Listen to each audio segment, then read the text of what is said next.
What's going on, everybody? Welcome to the very first episode of Emissions with me, Cody, and This is Quinn, guys. How y'all doing out there today? today we are going to be going over first the news of the industry, going over pretty much the 2015 Ford F-150, going over some sales and everything for you. With that 2015 F-150, we're going to be talking about our personal opinions and a lot of factoid attributes about it. And after that, at the end, we're going to do a little fun thing. Me and Quinn, we're going to talk about our favorite and least favorite 1980s vehicle. All right, you ready to get this started, Quinn? Let's get started. What's going on, everybody? This is Russ from Comic Cave. And Chris from Comic Cave. If you guys like comics, Movies, and a whole lot more, get over to Comic Cave for our YouTube channel. Links down below. Hey everyone, this is Joey from Game Grok. If you like games, talking about games, and listening to others talk about games, you should jump and shoot on over to Game Grok and give us a listen. All right, welcome back, guys, to Emissions Episode 1. Welcome to the drive. And what do we got in news over there, Mr. Quinn? All right, so we got some sales numbers for the month of July. Surprisingly, Volkswagen Group is the biggest surprise this month. As you know, a lot of times Volkswagen has been showing some negative numbers, but they're up by 8.49%, which is a total of 53,955 vehicles sold in the month of July.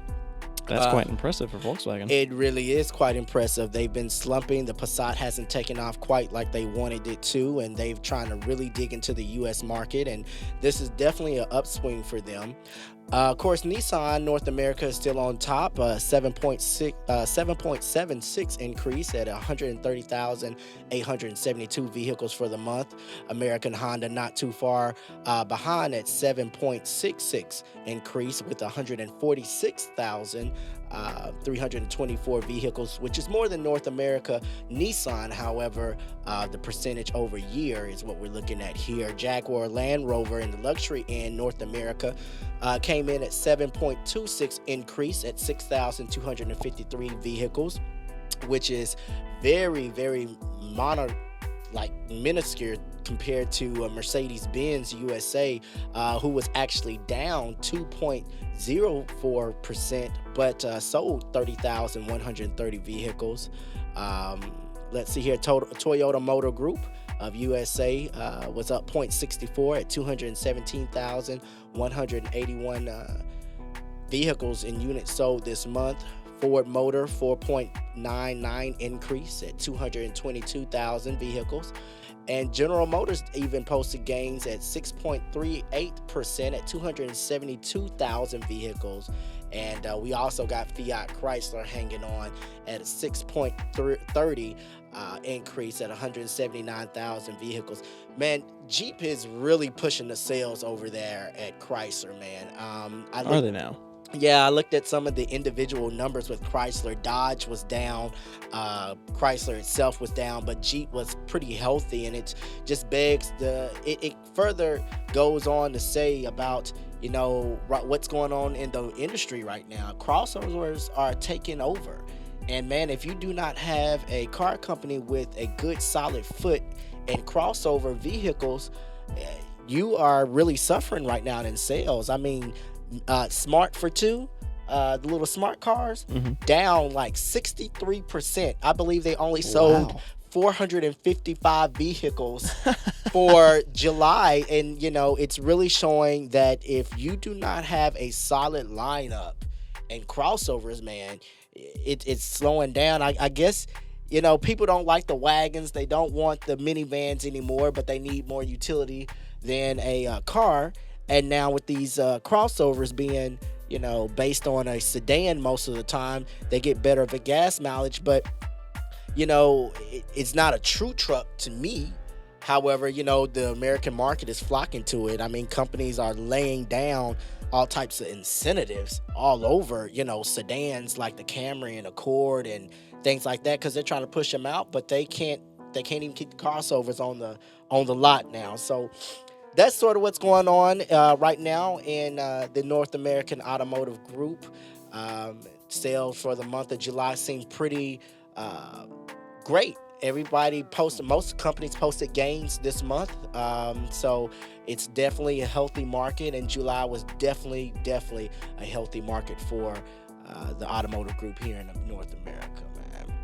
Well, that's good to hear. I mean, I'm not surprised that smart cars gone down. I have seen less and less, and being with the safety factor of you hit a pebble and you're dead. I mean, Well, I don't see how their sales will be that good in the first place. Yeah, I understand that, and they're kind of, they at the end of the day they have lots of safety features in it, but physics wins out. You got an itty bitty car, but I don't believe that's the problem. The problem is gas. Gas is cheap.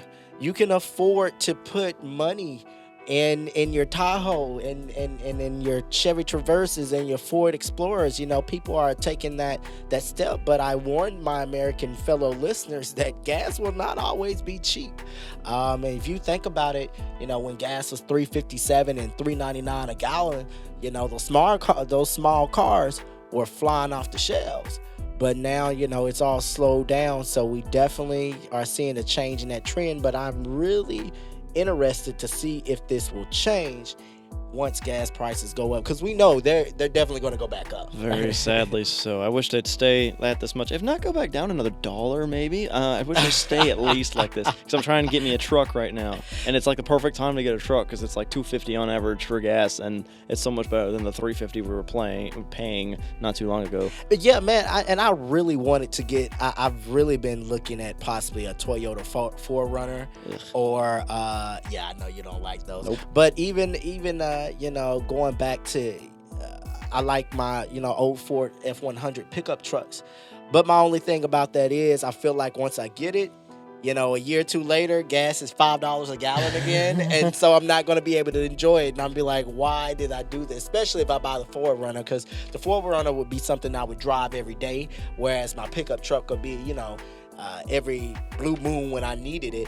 But man, it's definitely a scary decision. But things are becoming more and more fuel efficient. But the days of body-on-frame vehicles like the old Ford Explorers, the Chevy Blazers, even the Trail Blazers and things like that, they have all, gone to the dust now. So Just disappearing.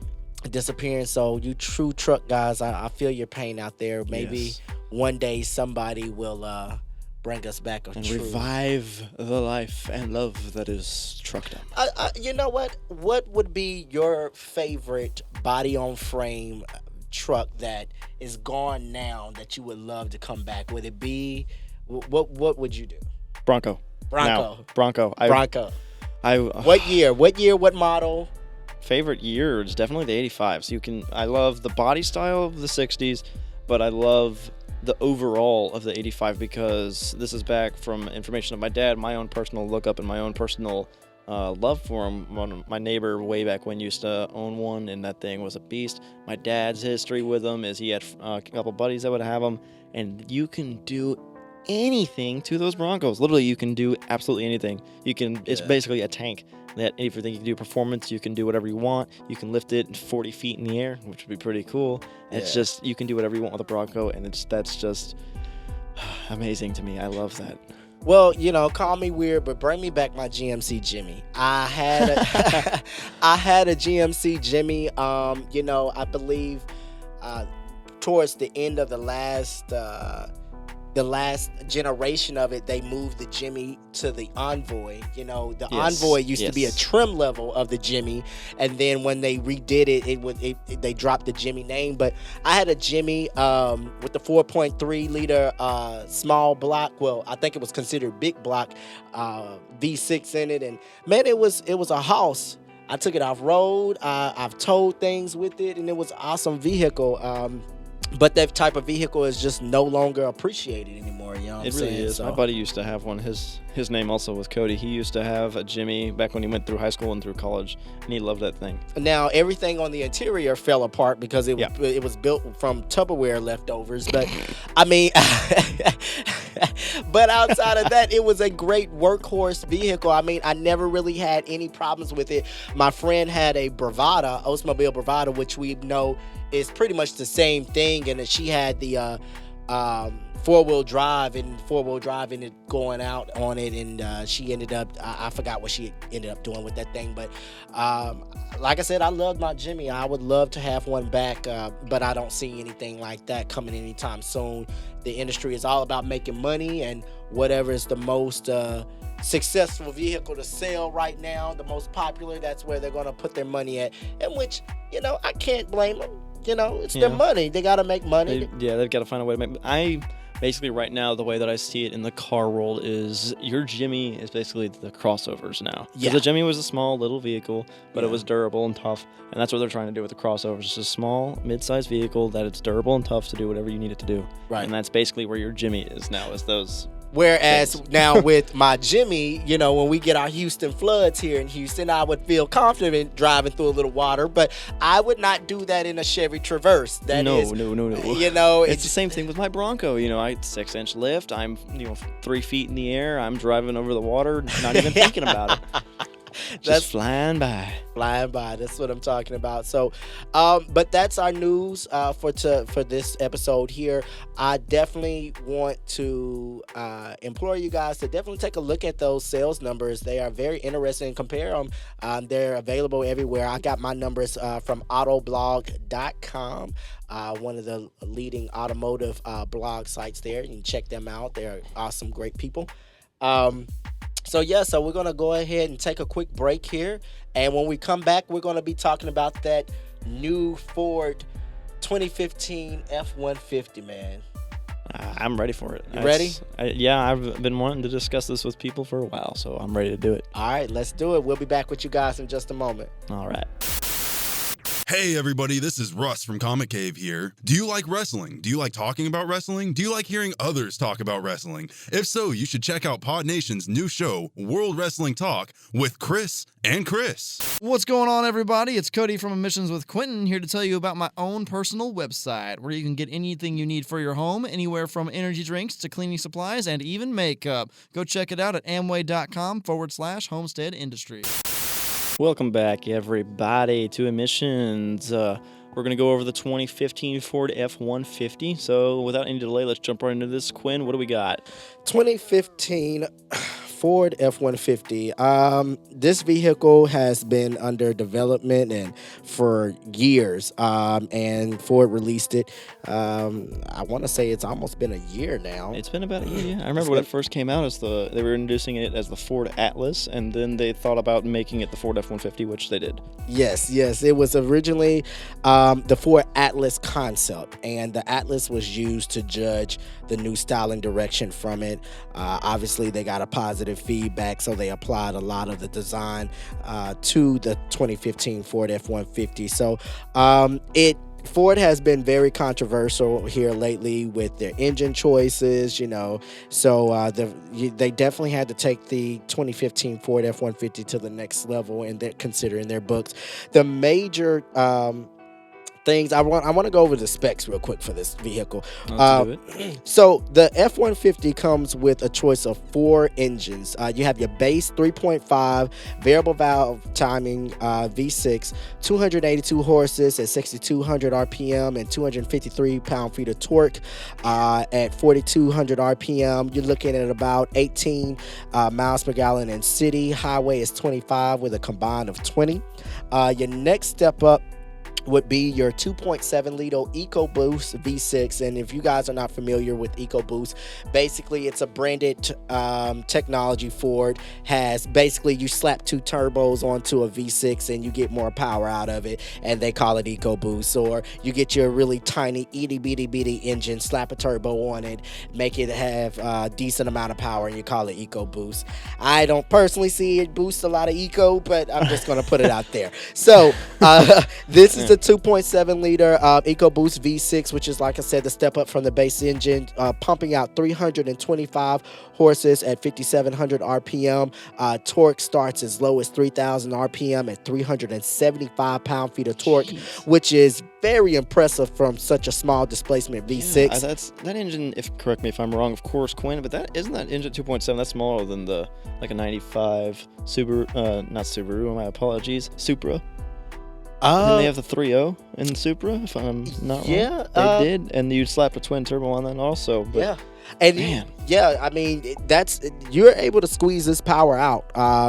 The economy of it's 19 city, 26 highway, combined of 22. So it does get slightly better gas mileage than the base engine. The next step up from that is actually the 5-liter V8, which is also, you might know it also as the Coyote V8. my favorite. Awesome V8, 385 horses at 5,700 RPM, 387 pound-feet of torque at basically 3,800 RPM.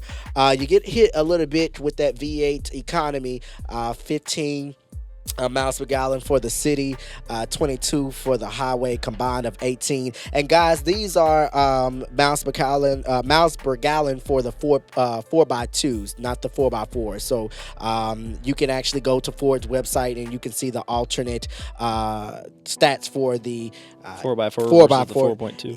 Yeah. So, and the top of the line engine, believe it or not, is the 3.5 EcoBoost V6, pumping out a healthy 365 horsepower, which is about 20 horses less than the V8. But the trade-off is you get more torque.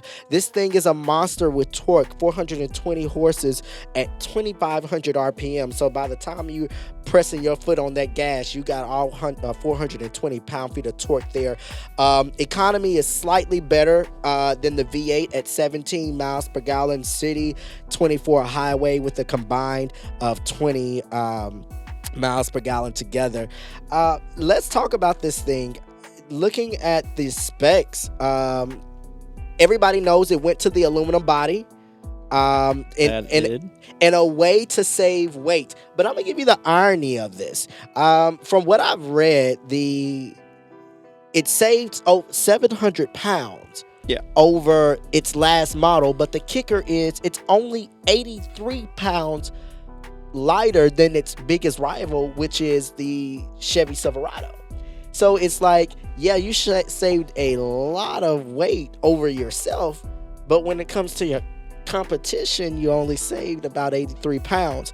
So it makes me wonder, do you think with the potential, let me put it this way, aluminum is a hard material to deal with when it comes to repair. Extremely difficult. When Ford first announced this, people thought they were crazy, which I can't blame. I still kind of agree with. I can't blame them. Yeah. I can't blame them. They had to retool their shops. They had to specially retrain every repair. Every single person. And so, what do you think about it going all aluminum? Okay. First, let it be known out there in the world. I want you to know I am a Ford man, true to the bone. Ford is identified in my femur. It runs in my blood. However, I do not like where I see Ford going. I don't like where I see anybody going in the car industry. So far, I see everything going to computers. But with this 2015 Ford F-150, the aluminum body, I like it as an option. I don't like it as being mandatory. I like it as an option for those of us that like a real truck that's made of hard steel that you can beat up and do a lot with. For me, if you want the aluminum body, it should have been the V6s have the aluminum body and select V8s that you want, but the V8s should be steel because the V8 is what you want to tow with. You don't want to use a V6 with twin turbos to tow with. You want to use that V8 because that V8, as all car and truck guys know, have that raw, pure power. Of course, when it comes to towing, it usually comes down to the transmission, but still, it's just the way that the V8s are. The 5.0 is one of my personal favorites. It's just that's where it's at, and that should still have the steel option for us work guys that use a work truck, because like you said, with that aluminum, once something happens, it is beyond difficult to repair. And I gotta agree with you. Now, in the name of innovation and forward thinking, I understand why Ford took the step of moving it to aluminum, saving the weight. I mean, CAFE standards are coming. I think it's something of the nature where pretty much the company's got to get an average of, I believe it's like 50 miles per gallon for the company. So big, heavy vehicles like the Ford F-150, which is your number one selling vehicle out of your company, and in the United States, you got to make sure that it's fuel efficient, and you got to make sure that it meets those standards. So you switch to aluminum material and things of that nature. But I feel like with a workhorse, the way customers use this type of vehicle, I'm not too sure how this is going to pan out when it comes to the aluminum. I've seen like a lot of testing on it. I've seen, they talk about how durable they've made it. I just really think that time is going to be the true test of this. Like, I really want to know from owners, in the future, 5 years from now, who actually use their truck for a truck, how it holds up, Right. I get you. Because the little dings and dongs and stuff you get in there, and I would really like to see how that works out. But outside of the aluminum thing here, they really, really did a lot of work on this vehicle, making it quieter, more car-like in a lot of places where it matters the most when it comes to the ride quality and things of that nature. But it still has its truck. It can tow, it can, haul, it can do everything it needs to do. But my question is, what happened to the affordable full-size truck? Man. I don't know. I will say one more thing about the aluminum is that they opened up a big, I'd say, section for competition as far as everyone else, Dodge and Chevy and everyone else goes with the aluminum body, because it's going to open the eyes of everyone else. So I can see why they did the aluminum. That's a very smart move industry-wise. Yeah. Absolutely. Chevy is still using high strength steel, which I see no problem with. I don't either. I see durability, and I believe their customers don't mind maybe losing a gallon or two per miles per gallon to get a truck that they know that it's absolutely solid. Yes. But it's just not. For competition-wise, I don't think it was just that huge of a jump. Even when it comes to the claims of the EcoBoost engines, Ford's main claim with those engines where it's going to save a lot of gas and this and that, but there's not any magical huge jump in economy with these EcoBoost engines. Not quite, no, because they have to do that double turbo, which burns a little bit more than you would expect. Yeah, especially when they're spooling up, man. Yeah, so... Yeah, I don't know if I particularly care for the turbo engines, but they're selling, man. They are selling really well. They've done, from what I've heard, I've seen a couple of drivers with them. One of them, I actually came up to my store yesterday picking up parts for one of his other vehicles. Where do you work? I work at O'Reilly Auto Parts. Oh, okay. So I see everything you can think of course. He came up yesterday. He wasn't getting parts for his car, for those of you anti-Ford people. It's still brand new, and it's still Ford, so it runs just fine. He was picking up parts for one of his other cars, and I asked him about it. He said that it drives just fine. It's his work truck, and it's beautiful to drive. It's smooth. It's good on gas. It handles well. He had nothing but good things to say about it. The only bad thing he said was the aluminum body. That's the only downside, really. Yeah, and I can see how that can make a lot of people nervous when it comes to that. Like I said, if I would be more comfortable with aluminum in a sedan, because that's something that you baby a little bit more. You don't use it for work. You maybe haul the kids around, haul the family around. But when it comes to the truck, you want to take it to the job site, construction workers, people throwing, lumber and things in that nature. Throwing steel into an aluminum bed. Right. I just got a feeling that after about 2 or 3 years, it's going to look like the truck has cellulite. With those dings and dongs. I can see what you mean. That's also where, in the Ford defense and the aluminum defense, that's where bedliner comes in. Just saying. Yeah, hey, that's true. But I'm talking about like the doors, the edges, but to me, I like scratches on a truck. I feel like it gives it character. I feel like a truck is not a truck without at least a scuffed up bumper or something to show that it's been working. It's battle scars, you know what I'm saying? Yeah, I know exactly what you mean. A truck needs to have features on exactly. It can't just be, it's what I call an urban truck, or a suburban truck rather. Right. That look, I got my nice new clean pretty truck over here. Like the Toyota Tundra. That's the main one people use it for, is just to say I have a truck. And I did air quotes there, people. You I mean have the giant guppy fish? Yeah, God, I hate that design of that thing, man. passion, with an absolute passion. But they have some hardcore followers, man. And I'm not gonna lie, that 5.7 iForce V8, it's a runner. It's a runner, but I just wouldn't be caught dead in that thing. It's horrendous. Even close. But guys, don't come for me because I have no problem with Toyota. I drive a Lexus. I have a problem with Toyota. Come at me. So I feel like I'm talking from an innocent place here. Like I said, I drive a Lexus. I've owned 3 or 4 of them. Damn and foreign car lovers. that's all right. That's fine. But I definitely just I cannot stand the Toyota Tundra. Now, I don't mind the Tacoma. That's even worse. It's like a spit-off version of a Tundra. well, no, the Tacoma has a lot of history. It is one heck of a off-roading vehicle. If you got it, especially, I've seen them on lifts. Man, they are some I've runners. seen them on lifts too, over at the shop next door to my O'Reilly's. Oh, man, cut me a break on it. But my man, one of my close friends had one. He had a 80. Oh man, it was like a 89 Tacoma, little 4-speed, I believe it was. Man, still has it to this day. 389,000 miles on it. Thing still cranks up like the first day you got it. And it's not super powerful or anything, but man, it gets it done. It gets the job done. And even now, let's look at the truck market now. You have Chevy reintroduced the Colorado and the Canyon. I've heard a lot of bad things about the Colorado, just saying. I haven't had my hands on them, but they're selling well. And I really wish that, Ford would bring back the Ranger. I do too. I really do. I really wish they would bring back the Ranger because the Ranger was a darn good vehicle. And, they were, said they got rid of it because of sales, but the truck had been pretty much the same truck for like over 20 years, man. Like they had not redesigned that vehicle at all. Yeah, that's true.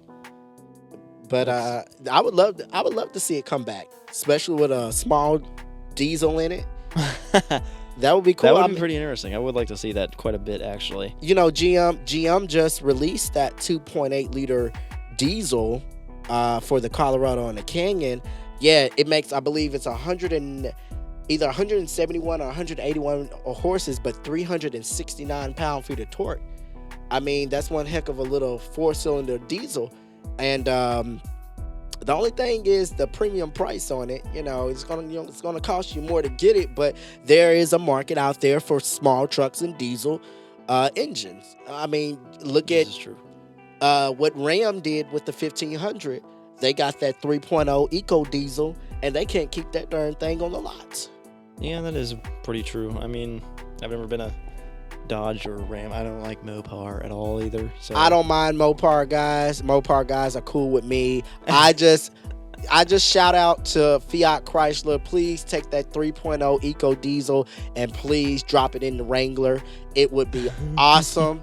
Don't get me wrong, the 3.6 Pentastar is cool, but I just think it's, for lack of better words, I think it's just too fancy of an engine to be in a Wrangler. Give me a diesel 3.0 Eco diesel engine and drop it in the Wrangler, and I would be a happy camper. And I think a lot of our listeners would love that too. I hear you talk a lot about the diesels. I mean, are you more of a diesel man than anything here? Not in my cars. I would hate a diesel in a car. Of course, but I yeah. just mean, because the thing is, I like diesel I feel like diesels belong in trucks and body on frames vehicles. I do not want a diesel in my car.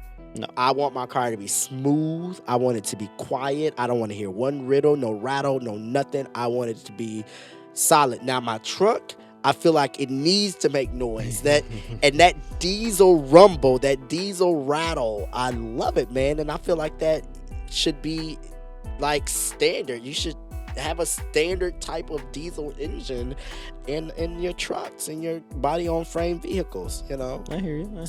I mean, yeah. That's definitely, I agree. So, I take it you don't like the diesels too much. It's not that I don't like diesel. My issue with diesel is the same issue my dad has. Y'all are going to hear me quote my dad a lot. Is that diesel runs weird to me. The engine design, they're glow plugs instead of spark plugs. It's just, I don't know how to work on a diesel. You have to treat a diesel a certain way that you can't treat gas, and it's just Well, that's why they last longer. I know that's why they last longer. They do last longer. They are very good. I do like diesel trucks a lot. I've driven a few. That power, that sound, that smell is just absolutely amazing.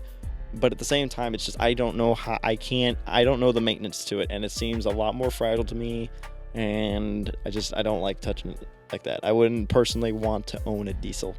Right. Okay, I can understand that. So this is what we're gonna do, guys. I want you guys to comment and post if you could choose any vehicle to drop a diesel engine in. What vehicle would it be? And what type of diesel would you do? A 4-cylinder, 6-cylinder, 8-cylinder? What's your power figure? 7.3, cough, cough. And why would you choose this vehicle to be a diesel? I definitely, if I had to choose one, definitely give me, like I said, my Eco Diesel 3.0 and the Wrangler. Give me a 6-speed. And I'm ready to rock and roll. So, guys, post that, comment, and tell us what you think about the diesel. And also tell us what your thoughts are about the new Ford F-150. Do you think it was a good idea for them to go to the aluminum body? How do you feel about the engine lineup? And if you could change something, what would you change about the Ford F-150?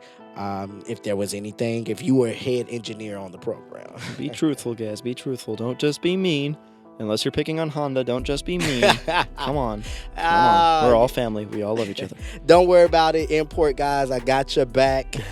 I do domestic and import. I'm the what do they call those people that go to different countries and they mediate? Gosh, what's it called? Not the delegator. What's it called? Mediator? I don't No, know. not a mediator. I don't really know. It's they go to diplomat. Oh, Yeah, okay. diplomat. Okay, There you we can go. be the diplomat. I'll be the patriot. Yeah, he's the patriot. I'm the diplomat. Huzzah. I'm, Merc. I'm all about world peace, and I feel I'm like about world peace too, but Merc. I feel like great vehicles come from all over the world, so I definitely am open to that. But it's all right. We got a good old strong Ford guy here, and we're good to go. That's it. So we're gonna take a quick break, and we're gonna come back and wrap some things up. Be thinking about your favorite 1980s car and the one you hated the most. Be having that on your minds, guys. We'll be back with you in just a moment. All right. What's up, guys? It's Cody from Emissions with Quentin here to tell you about a new show from Pod Nation called Game Croc, where they talk about games, game strategies, and industry gossip. Go check them out at Pod Nation now. What up, everyone? This is Andy from Game Grok. If you guys are into comics, movies, and other nerdy pursuits, at the Pod Nation label, we have a show called Comic Cave with my good friends Chris and Russ. Check it out for your fill of comics and comic-related news. Links can be found down below. All right, welcome back again, everybody, to Emissions Episode 1. All right, we're going to go over our least and most favorite 1980s vehicle. Quinn, I want you to start because I'm still thinking over here. I'm having a hard time. Let's go back to the glorious days of big hair, lots of spritz, high-waist jeans, beautiful multicolored jackets, starter coats, the 1980s. Microwaves. Microwaves, and big, huge cell phones. Yes. So it's 1980s. What is my favorite vehicle? Well, guys, I have to go with the 1986 Oldsmobile Cutlass Supreme. Mm-hmm. Call it cliche, call it what you want to. 5-liter V8, smooth ride. It was definitely a change from what the Cutlass was back in its heydays in the 60s and late 70s. It was a lot softer. It was not really a performance vehicle like it once was. But I fell in love with it. My grandfather bought one. He originally bought it. It was blue. We ended up, my uncle ended up wrecking it. Ran into the back of some, So they actually fixed it part by part. They went and got the parts, fixed it. That's impressive. Yeah, it stayed like 3 different colors for like 4 years. It literally looked like somebody poured bleach on it. Yeah. But my grandfather, he was really busy, so he finally got around to it and got it painted charcoal gray, which is a really cool color. And my sister drove it for a while, and Last time I checked, this parked down my grandfather's house. I think it's having some little issues with the transmission or something like that. But awesome vehicle. I loved it. I love the Lazy Boy seats. I love how when you hit a bump, it just bounced. I mean, I love the old school feeling I get from driving it. And I just feel like a man driving that car. I just absolutely loved it. So if I had to say my most hated vehicle of the 80s, it took me a while to get here. Okay? I can see why. I mean, the 80s had a lot of are you serious type of vehicles that came out. But I have to applaud the automotive industry at that time. They were really experimenting. They were really... That's the biggest experiment decade, in my opinion, was the 80s. Yeah. Talking cars. Talking cars. You know, remember Chrysler had the car that would talk to you? Yeah. Oh, my God, man. My stepmother had a Chrysler, I think it was a New Yorker. Oh my God. It didn't even have power steering. The rack Nope. and pinion had went out on it. Ooh. And it talked to you, and it was so creepy. Yeah, the talking car was really creepy. And this 86 Cutlass Supreme. So now that you say that, I just remembered my mom actually had one. Had a Cutlass She Supreme? had a Cutlass Supreme, yeah. Yeah. I think that was before I was born that she had it. I don't remember. She either had it like before I was born or like right after. She had it for a brief while and then it was gone. The funny thing about it, if I remember correctly, that this car, she had an 86 Cutlass Supreme. She never, ever put oil in it or had an oil change done on it. When my dad, she met with my dad. My dad checked the oil on it because she's never done it, and dust literally popped out. Oh, wow. The thing is, it ran like a top. Yeah. Before anything, my dad Iron block, man. it ran like a top. There was not a single problem. My dad did an oil change. The whole car died. I could no He telling. put oil into an engine and it died. Yeah, well, I mean, you could see that, and you got to remember those engines were basically non-computer based. Carburetor, you know, there was Good vehicles. yeah, there was a couple sensors here and there, but it wasn't nothing serious to today's. But not to stray from talking it, the worst car. Like I said, it took me a while to get here, guys, but I gotta say, every single year of the ill-fated and horrible idea of turning a Cavalier into a Cadillac, what we know as today as the Cadillac Cimarron, it was a disaster. The idea was perfect because the idea is still around today. You have the Buick Verano, you have the BMW 1 Series. There is a market and there is room for a small luxury car vehicle. It's there. I can't debate that. But guys, do it right. The Cimarron was horrible, and when it comes to reliability and the styling of it, to me was just horrible.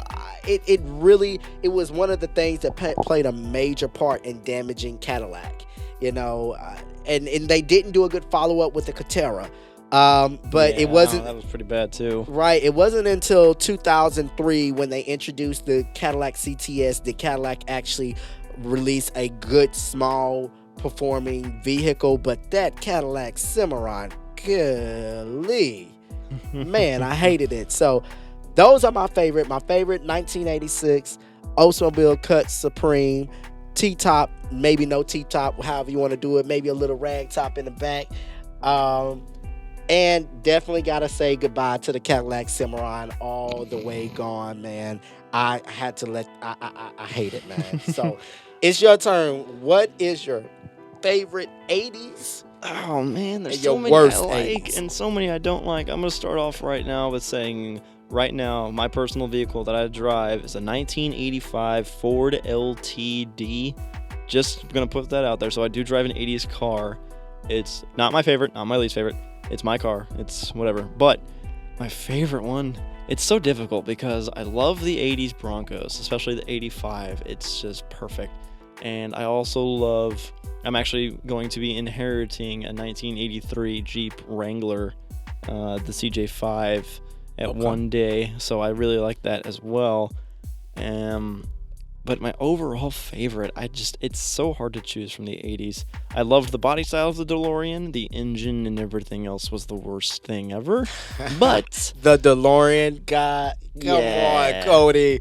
I love the way it looked. Back to the Future, that thing. Man. It's legendary. It looked good. The doors opened upward. It was But nice. it was all show and no go. I know it never started, but as a front yard piece, it was awesome. Putting it on the road was bad, but as a front yard piece, looking at it from people driving by, going, "Oh, that's a pretty cool car." You know what? But- I think you got something there. Yeah, I think you got something there because if you think about, let's go back to 1980, and let's pull out a DeLorean and drive down the street. We're gonna turn heads. yeah. Well, They we don't will know it's definitely slow. turn heads. I mean, it's going to take us about an hour to get it down the street, but it'll turn heads along the way.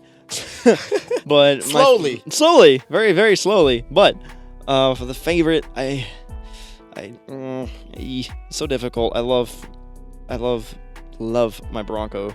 So I guess I'm just gonna say the '85 Bronco is like my favorite car from the '80s because I Classic. also personally gotta say that the '80s, a lot of them just look all the same to me. It doesn't matter what company, what model, they all look very much the same. In my eyes, I'm more of a classic car guy from the '70s and back. The '80s is where I lost touch with most things, but I can definitely say my least favorites are quite a bit.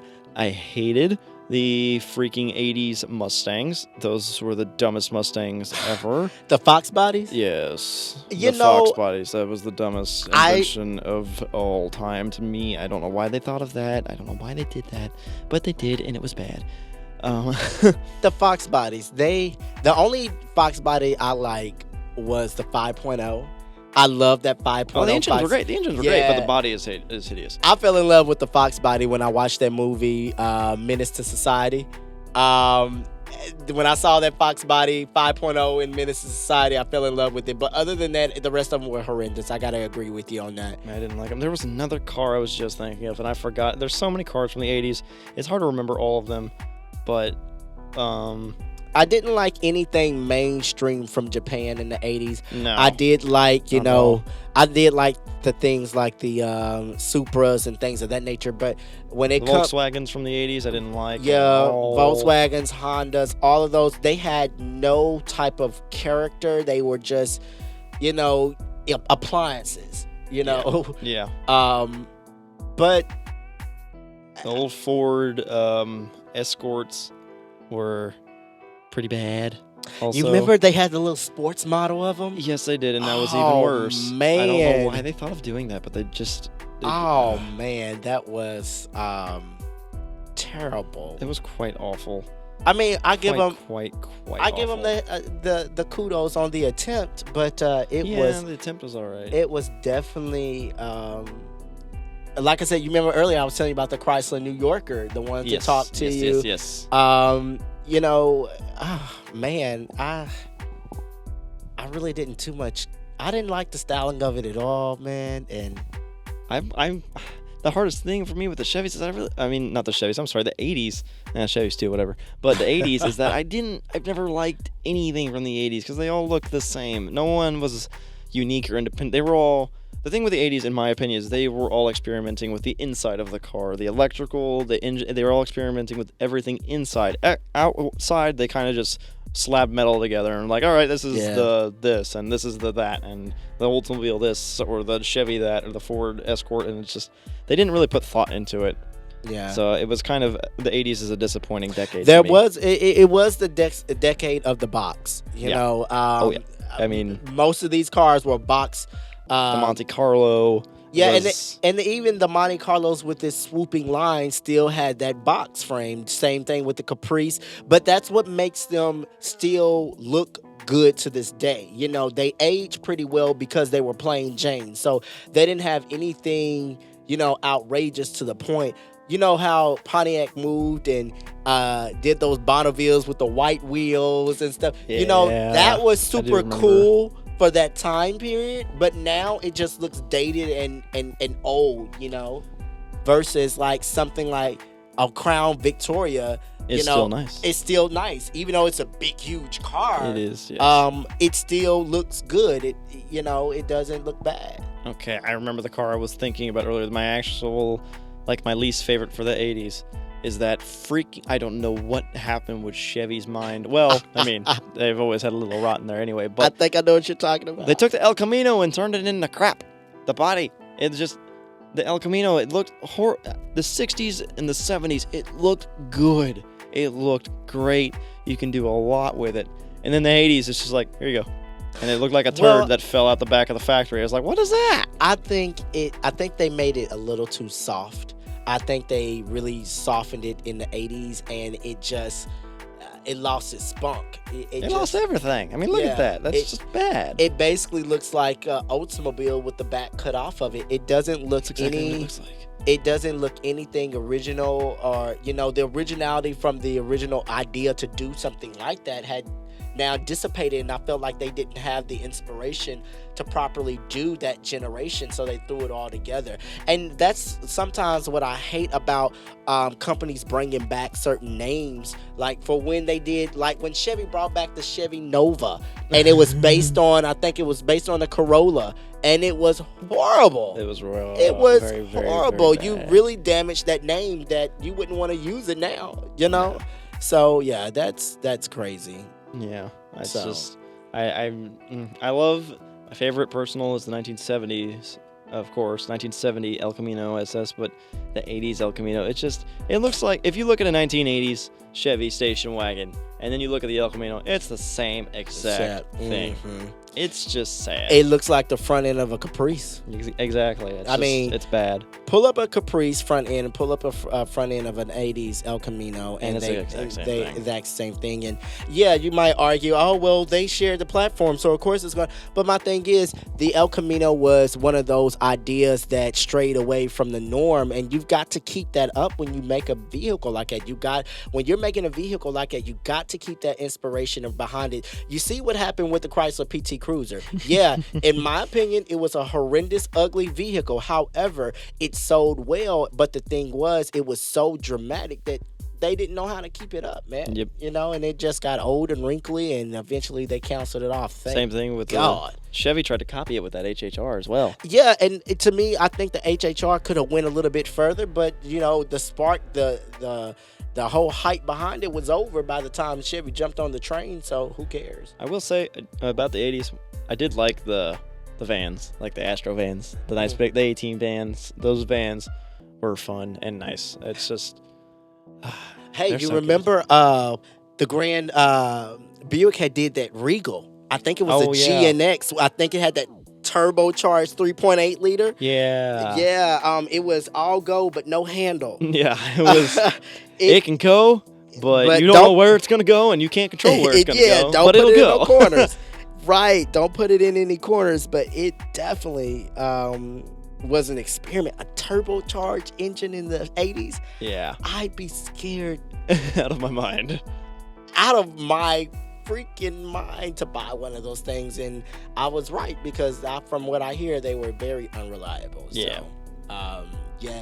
So guys, please comment, tell us from the 1980s, what was your favorite vehicle, why, and what it does for you. What do you love the most about it, and what was your most hated, or what you feel like the ugliest vehicle of the 80s was, and post it on there. And hopefully next week we'll be able to discuss some of your opinions on this. We'll try to catch up on what you think about the new Ford F-150, and like I said, I would love to see your thoughts and your opinions, and tell us exactly what you thought about the 80s, and what's your biggest memory tied to the 80s as well, if you were alive during the 80s. So that's all for this week of Emissions. Cody, how you feeling, man? I'm feeling pretty good. I also want to say to all of our lovely viewers out there, of course, tell us everything you thought about the 2015 Ford F-150, 1980s, anything you have industry-wise that you wanted to fill in that we didn't quite catch up on, maybe. And also, please, we very much so welcome you to put any ideas for a show down below. Comment anything you want. We take all sorts of suggestions. You want to talk about something? You want us to talk about something? We'll talk about it, and then you can comment, and then we'll find another show to talk about as well. So please just express your ideas on everything and give us some show ideas so we can keep going strong. Yes, we love you guys, and it's all about our listeners, and we definitely want to talk about some things that you're talking about. So if you're hearing some things and you want to know some more about it, or you want us to discuss it and bring it up, hey, let us know. Let us know. Drop us a comment, and we'll definitely take it into consideration and make it happen. All right. Until next week, I'm Quinn, And I'm Cody. and this is Emissions. All right, everybody. Y'all have a great night. And drive safe.